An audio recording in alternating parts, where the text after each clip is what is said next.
नमस्कार मित्रों, आज हम जानेंगे कि मांस खाना और अपनी भूख के लिए निर्दोष जानवरों को मारना कितना घोर पाप है और इसे हमारी सेहत पे कितना बुरा असर होता है। यह सब हम एक कहानी के माध्यम से समझेंगे। एक समय की बात है जब भगवान श्री कृष्ण वन में अपनी मधुर बंसी बजा रहे थे। उसी समय एक हिरण भागते हुए उनके पास आकर छिप गया। भगवान कृष्ण ने देखा कि वह हिरण थका हुआ और डरा हुआ था। कुछ समय बाद एक शिकारी वहां आया जो उस हिरण का पीछा कर रहा था। वह उसे अपना शिकार बनाना चाहता था। शिकारी ने भगवान श्री कृष्ण से कहा, यह हिरण मेरा शिकार है, आप इसे मुझे शिकार करने दीजिए ताकि मैं इसे मारकर इसका मांस खा सकूं और अपनी भूख मिटा सकूं। भगवान श्री कृष्ण ने शांत स्वर में शिकारी को रोकते हुए कहा, तुम क्यों इस असहाय जीव को मारकर उसकी जान लेना चाहते हो? क्या तुम्हारे पास पेट भरने के और साधन नहीं है? इस वन में कई तरह के फल और वनस्पतियां हैं जिनसे तुम अपनी भूख शांत कर सकते हो, बिना किसी निर्दोष जीव की हत्या किए। क्या तुम नहीं जानते कि जीव हत्या पाप है? शिकारी ने उत्तर दिया, भगवान, मैं आप जैसा ज्ञानी नहीं हूं, परंतु मैं यह जानता हूं कि यदि मैं इस हिरण को मारता हूं तो इसे पशु योनि से मुक्ति मिलेगी, इसलिए इसे मारने में मुझे पाप नहीं लगेगा। भगवान श्री कृष्ण ने गंभीरता से उत्तर दिया, तुम्हें यह अधिकार किसने दिया कि तुम किसी जीव को मारकर उसे उसकी योनि से मुक्त कर सको? क्या तुम समझते हो कि तुम्हारे द्वारा की गई हत्या से यह हिरण मोक्ष प्राप्त करेगा? शिकारी को सही और गलत का बोध नहीं था, इसलिए भगवान कृष्ण ने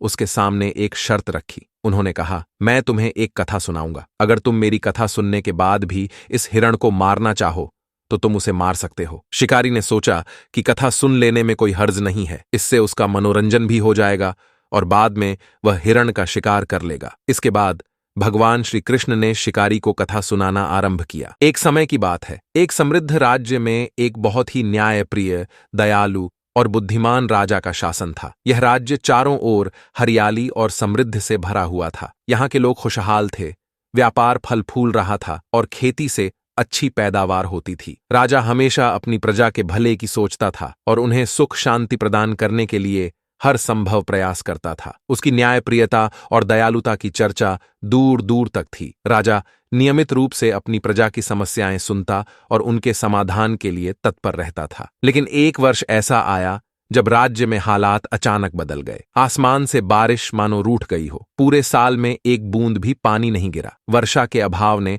राज्य में तबाही मचा दी। खेतों में उगने वाली फसलें बर्बाद हो गईं। पहले जो खेत सोने की तरह चमकते थे, वे अब सूखी और बंजर जमीन में तब्दील हो गए थे। किसानों की मेहनत व्यर्थ हो गई और उनकी आंखों में निराशा के आंसू थे। नदियां और तालाब जो पहले जल से भरे रहते थे और लोगों की प्यास बुझाते थे, वे भी अब सूख गए थे। लोग अपनी प्यास बुझाने के लिए इधर उधर भटकने लगे। धीरे धीरे इस भयंकर सूखे ने राज्य में एक और बड़ी समस्या खड़ी कर दी, भोजन की भारी कमी। लोगों के पास खाने के लिए अनाज का अभाव हो गया। पशुधन भी जल और चारे की कमी से मरने लगे। एक समय जो लोग सुखी और संतुष्ट थे, वे अब अपनी भूख मिटाने के लिए संघर्ष कर रहे थे। उनके चेहरे पर पहले जो मुस्कान थी, वह अब चिंता और भूख की लकीरों में बदल गई थी। राजा अपने महल में बैठकर यह सब देख रहा था। वह अत्यंत दुखी और चिंतित हो गया था। प्रजा की दुर्दशा देखकर उसका दिल भर आता था। वह रात रात भर सो नहीं पाता था, यह सोचकर कि अगर जल्द ही कुछ उपाय नहीं किया गया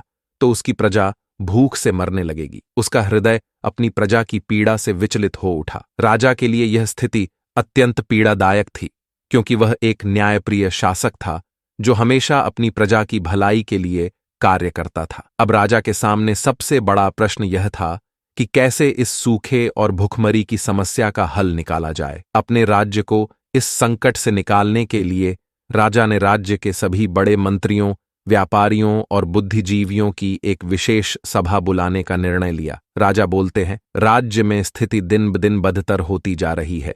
खेतों में कुछ भी नहीं उग रहा, हमारे जल स्रोत सूख चुके हैं और अब हमारे खाद्य भंडार भी समाप्ति के करीब हैं। हमारी प्रजा भूख से व्याकुल है। यदि जल्द ही कोई उपाय नहीं किया गया तो हमारा पूरा राज्य विनाश की ओर बढ़ सकता है। इस समस्या का हल कैसे निकले, यह मुझे समझ नहीं आ रहा। महामंत्री, जो राज्य के वरिष्ठ और अत्यधिक बुद्धिमान व्यक्ति थे, पूरी गंभीरता से राजा की बातें सुन रहे थे। उनके चेहरे पर भी चिंता की लकीरें साफ दिख रही थीं। तभी एक बड़ा व्यापारी, जो राज्य का अमीर और प्रभावशाली व्यक्ति था, खड़ा हुआ और अपनी राय देने के लिए राजा की ओर मुड़ा। व्यापारी आत्मविश्वास से भरे स्वर में अपने सुझाव को प्रस्तुत करते हुए, महाराज, मैं आपके राज्य की स्थिति को भलीभांति समझता हूं। यह संकट वास्तव में गंभीर है, परंतु मेरे पास इसका एक सरल और व्यावहारिक उपाय है। यदि हम राज्य के जीव जंतु जो यहां बड़ी संख्या में हैं, उनका मांस भोजन के रूप में उपयोग करना शुरू कर दें, तो हमारी प्रजा की भोजन की समस्या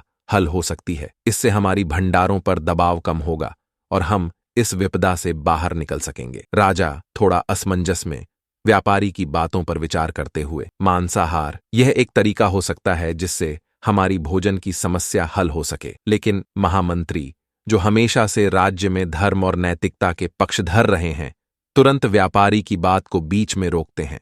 वे शांत लेकिन दृढ़ स्वर में अपनी बात रखते हैं। महामंत्री गंभीरता और शांति से राजा की ओर देखते हुए, महाराज, यह उपाय सरल हो सकता है, परंतु यह उचित नहीं है। जीवों की हत्या करना हमारे धर्म, नैतिकता और राज्य की परंपराओं के विरुद्ध है। हमारे राज्य ने सदियों से अहिंसा और करुणा के सिद्धांतों को अपनाया है। क्या हम इतने मुश्किल समय में अपने सिद्धांतों से समझौता कर सकते हैं? क्या हम अपने भूख की आग में मासूम जीवों की जान ले सकते हैं? ये केवल भौतिक समस्या नहीं, बल्कि एक नैतिक चुनौती भी है। व्यापारी, जो पूरी तरह से अपनी योजना के समर्थन में था, अपने तर्क को और मजबूत करने का प्रयास करता है। व्यापारी थोड़ा झुंझलाते हुए लेकिन आत्मविश्वास से भरे स्वर में, महामंत्री जी, मैं आपकी भावनाओं का सम्मान करता हूं, लेकिन इस समय हमें व्यावहारिक समाधान की आवश्यकता है। हमारा पहला कर्तव्य हमारी प्रजा को बचाना है। अगर हम अपने राज्य के पशुओं को भोजन के रूप में उपयोग करें, तो न केवल हमारी प्रजा भूख से बच जाएगी, बल्कि हम आने वाले दिनों के लिए भी तैयार हो सकते हैं। हमारे खाद्य भंडार सुरक्षित रहेंगे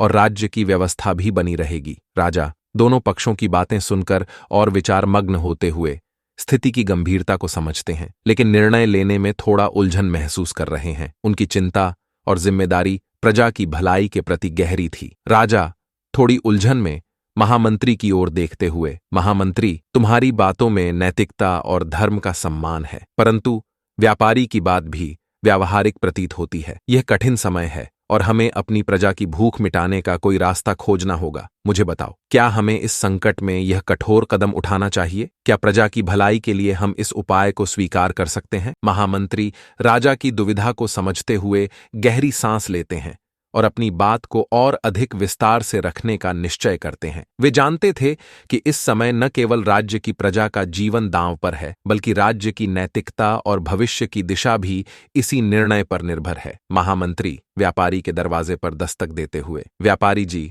दरवाजा खोलिए, मुझे आपसे तुरंत एक महत्वपूर्ण विषय पर बात करनी है। व्यापारी, जो उस समय अपने घर के अंदर बैठा आराम कर रहा था, अचानक दस्तक सुनकर चौंक जाता है। वह सोचता है कि इतनी रात गए महामंत्री उसके घर क्यों आए होंगे। दरवाजा खोलते ही वह महामंत्री को देखकर हक्का बक्का रह जाता है। व्यापारी हैरान होकर धीमे स्वर में, महामंत्री जी, आप इतनी रात में? क्या कोई विशेष कारण है? कृपया बताइए, आप इस अंधेरी रात में मेरे घर क्यों आए हैं? महामंत्री गंभीर मुद्रा में व्यापारी की ओर देखते हैं। उनकी आंखों में चिंता की गहराई साफ झलकती है। उन्होंने जानबूझकर व्यापारी को एक गहरी बात समझाने का निर्णय किया है जो उसके हृदय को छू सके। महामंत्री गंभीर और शांत स्वर में, व्यापारी जी, राजा का स्वास्थ्य बहुत ही गंभीर अवस्था में है। राज्य के वैद्य ने हमें बताया है कि केवल एक विशेष उपाय ही राजा की जान बचा सकता है। वैद्य का कहना है कि राजा के लिए मनुष्य के हृदय का मांस ही एकमात्र औषधि है जो उन्हें जीवन दान दे सकता है, और वैद्य के अनुसार केवल आपके हृदय का मांस ही राजा को बचा सकता है। महामंत्री की बात सुनते ही व्यापारी के पैरों तले जमीन खिसक जाती है। उसकी आंखों में भय और घबराहट स्पष्ट रूप से झलकने लगती है। उसकी सांसें तेजी से चलने लगती हैं और वह घबराकर महामंत्री की ओर देखता है। व्यापारी पूरी तरह से घबरा जाता है और कांपते हुए स्वर में, क्या मेरा हृदय? महामंत्री जी, यह आप क्या कह रहे हैं? मेरा हृदय निकाल लिया जाएगा तो मैं तो मर जाऊंगा। मैं जीवित कैसे रहूंगा? यह तो असंभव है। मेरी जान की कीमत राजा की जान से कैसे तुलना कर सकते हैं? महामंत्री व्यापारी की घबराहट को देख रहे होते हैं, लेकिन वे शांति से उसे समझाने का प्रयास करते हैं। महामंत्री शांत और स्थिर स्वर में, मैं समझता हूं व्यापारी जी, आपकी चिंता जायज है, परंतु यह राजा के जीवन का प्रश्न है। राज्य के वैद्य ने स्पष्ट रूप से कहा है कि राजा को बचाने के लिए आपके हृदय के मांस की आवश्यकता है। यह एक दुर्लभ स्थिति है और वैद्य का मानना है कि यह मांस ही राजा को जीवन दान दे सकता है। इसके बदले में आपको 1,00,000 स्वर्ण मुद्राएं दी जाएंगी और साथ ही राज्य में एक बड़ा नगर भी आपके अधिकार में होगा।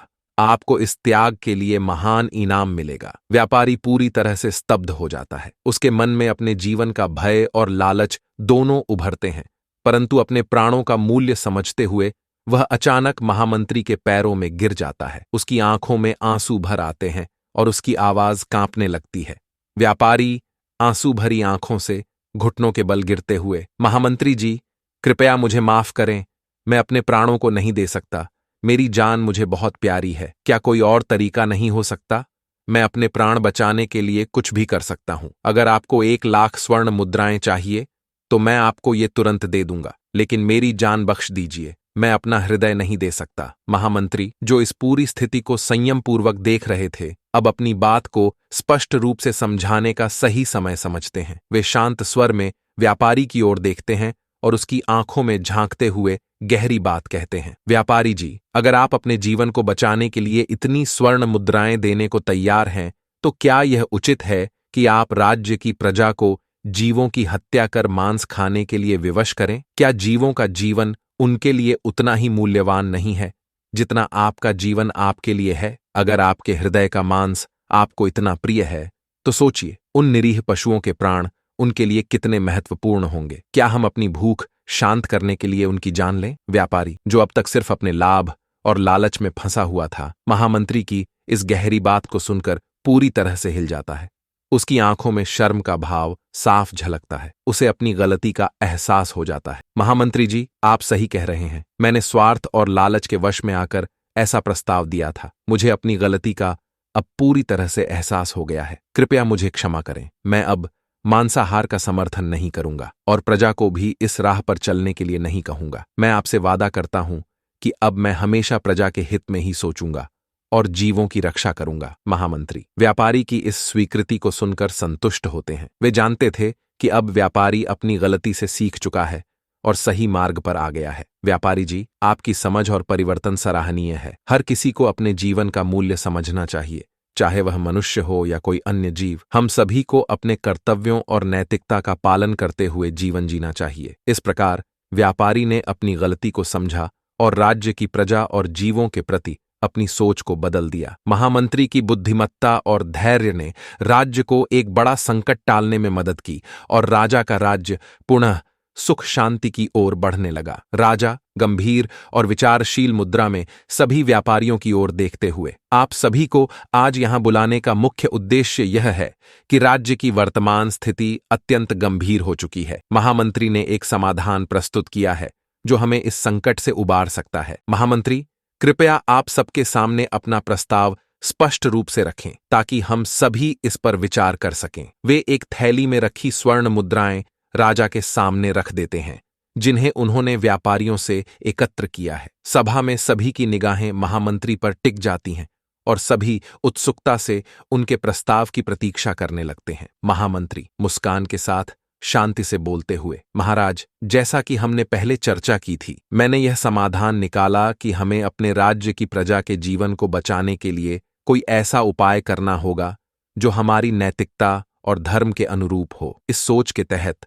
मैंने राज्य के सभी व्यापारियों से स्वर्ण मुद्राएं एकत्र की हैं। ये मुद्राएं पर्याप्त मात्रा में हैं और अब हम इनसे पड़ोसी राज्यों से भोजन खरीद सकते हैं। इस तरह हम अपनी प्रजा को भूख से मरने से बचा सकते हैं। महामंत्री की इस बात से सभा में एक सन्नाटा छा जाता है, लेकिन जल्द ही सबके चेहरों पर राहत और संतोष के भाव आने लगते हैं। महामंत्री गंभीर स्वर में अपनी बात जारी रखते हुए, महाराज, कुछ समय पहले एक प्रस्ताव मांसाहार को लेकर सामने आया था, लेकिन यह हमारे राज्य की परंपराओं, धर्म और नैतिकता के विरुद्ध है। जीव हत्या करने से हमें तत्काल समाधान तो मिल सकता है, लेकिन इससे हमारी आत्मा पर एक भारी बोझ पड़ेगा। यह रास्ता न केवल हिंसक है, बल्कि हमारे राज्य की गरिमा और हमारी संस्कृति के विरुद्ध भी है। हमें ऐसा कोई कदम नहीं उठाना चाहिए जो हमें मानवीय मूल्यों से दूर ले जाए। महामंत्री की बात सुनकर राजा गहरे विचार में डूब जाते हैं। उनके चेहरे पर गंभीरता और समझदारी साफ झलकती है। वे महामंत्री की ओर प्रशंसा भरी निगाहों से देखते हैं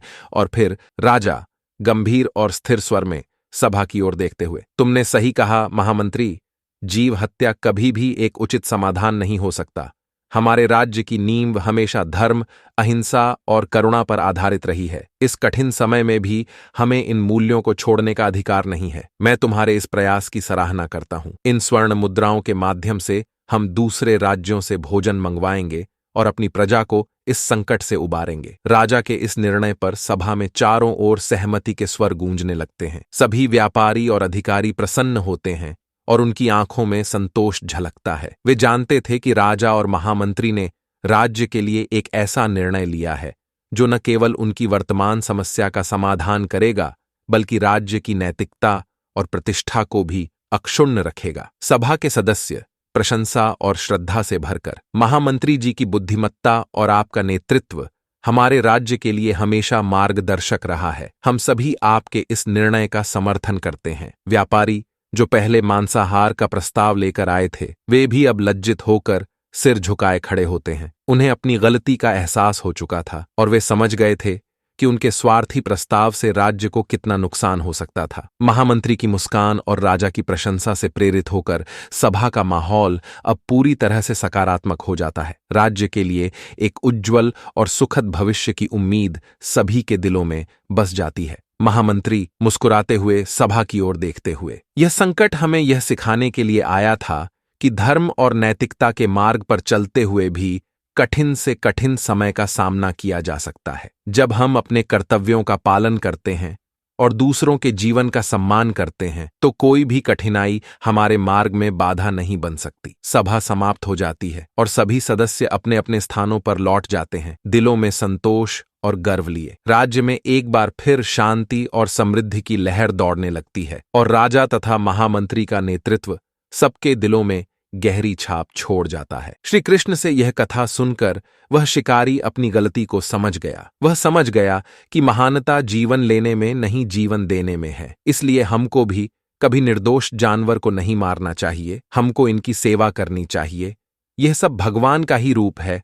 उस शिकारी को अपनी गलती का एहसास हो गया। उसने भगवान कृष्ण से माफी मांगी और कभी भी मांसाहार आहार ना करने का प्रण लिया। अगर आपको यह वीडियो अच्छा लगा तो इस वीडियो को ज्यादा से ज्यादा लाइक करें और शेयर करें व चैनल को सब्सक्राइब जरूर करें। आप सबका यह वीडियो देखने के लिए बहुत धन्यवाद।